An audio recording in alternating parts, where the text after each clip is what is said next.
Section 123. Narada said, sent back to heaven by those righteous kings, distinguished by the liberality of their sacrificial presents, Yayati, possessed of daughters' sons, dismissed them and reached the celestial regions.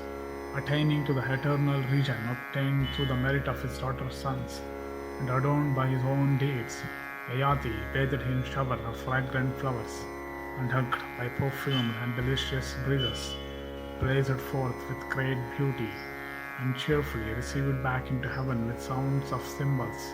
He was entertained with songs and dances by various tribes of Gandharvas and Asuras, and divers celestial and royal rishis and charanas began to pay their adorations to him, and deities worshipped him with an excellent arga, and delighted him with other honors.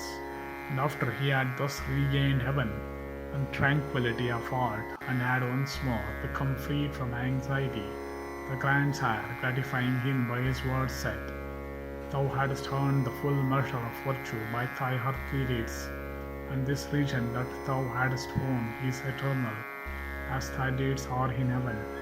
Thou hadst, however, for all sake, destroyed thy acquisitions by thy vanity alone, thereby covered the hearts of all the denizens of heaven and darkness, with darkness in consequence of which none of them could recognize thee. And since thou couldst not be recognized, thou wert hurled hence, saved once more by the love and affection of thy daughter's sons. Thou hast once more arrived here and regained this unchangeable, eternal, sacred, excellent, stable, and indestructible region, won before by thy own deeds. Thus addressed Yayati, said, O Holy One, I have a doubt which it behoveth thee to dispel. O grandsire of all the worlds, it behoveth me not to ask anyone else. Great was my merit, augmented by a virtuous rule over my subjects, for many thousands of years, and won by innumerable sacrifices and gifts. How could merit so great be exhausted so soon, in consequence of which I was hurled hence? Thou knowest, O Holy One, that the regions created for me were all eternal. Why were all those regions of mine destroyed? O thou of great effulgence, the grandsire answered, saying, Thy merit augmented by a virtuous rule over thy subjects for many thousands of years, and won by innumerable sacrifices and gifts, was exhausted by only one fault, in consequence of which thou wert hurled from this region. That fault, O King of Kings, was thy vanity, for which thou hadst become an object of contempt with all the residents of heaven. For royal sage, this region can never be rendered eternal by vanity, or pride of strength, or malice, or deceitfulness, or deception. Never disregard those that are inferior or superior, or in the middle station. There is not a greater sin than he who is consumed by the first of fire of vanity. Those men that will be converse upon this fallen reassertion of thine will without doubt be protected, even if overtaken by calamity.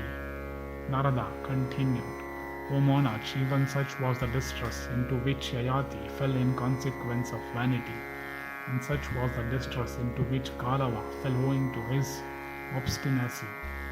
They that desire their own good should listen to friends that wish them well. Obstinacy should never be entertained, for obstinacy is always the root of ruin. For this reason, O son of Gandhari, forsake vanity and wrath. O hero, make peace with the sons of Pandu. Avoid anger, O king, that which is given away, that which is done, the hostilities that are practiced, the libations that are poured on fire. Not one of these is ever destroyed, or suffereth any diminution. None else again enjoyeth the fruits of these, save he that is their regent. He that succeedeth in understanding this truly superior and excellent history, that is approved by persons of great learning, as well as those that are freed from anger and lust, and that is enforced by various references to scriptures and reason, obtaineth a knowledge of virtue, and profit and desire, and enjoyeth the sovereignty of the whole world. Thus endeth section 123 in the Bhagavat Yana Parva of the Udyoga Parva.